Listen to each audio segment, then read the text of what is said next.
আসসালামু আলাইকুম। ঘরোয়া রান্নাঘরে আজ আমি আপনাদেরকে বেগুনের একটি নতুন রান্না দেখাবো। বেগুনগুলো আমি গোল গোল করে কেটে নিয়েছি। সামান্য পরিমাণ লবণ দিচ্ছি, মরিচ গুঁড়ো, হলুদ গুঁড়ো, ভালোভাবে মাখিয়ে নেব।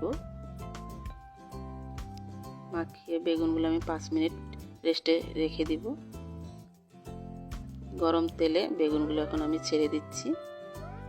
ঢাকনা দিয়ে আমি বেগুনগুলো 3 মিনিট এক পাশ করে ভেজে নিব।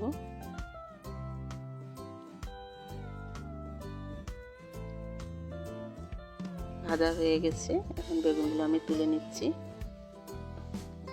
সামান্য পরিমাণ তেল দিয়ে 2 টুকরো মরিচ, কালো জিরে একটু ভেজে নিব।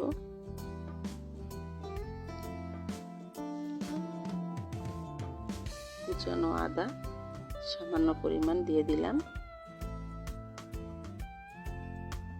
মরিচ গুঁড়ো, হলুদ গুঁড়ো,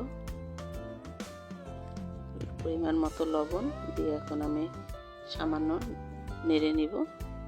1 কাপ পরিমাণ টক দই, 1 চামচ চিনি, সামান্য পরিমাণ জিরার গুঁড়ো এখন ভালোভাবে মিশিয়ে নিব। দেখেন কি সুন্দর একটা কালার আসছে। এখন আমি এটা ঢেলে দিলাম। ভালোভাবে কষাতে হবে।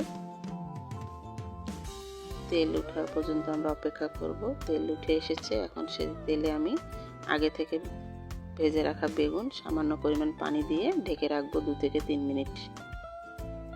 3 মিনিট পর ধনেপাতা দিয়ে এখন আমি গরম গরম পরিবেশন করব, যেটা আমরা সাদা ভাত এবং অতিথি আপ্যায়নে পোলার সাথেও দিতে পারি।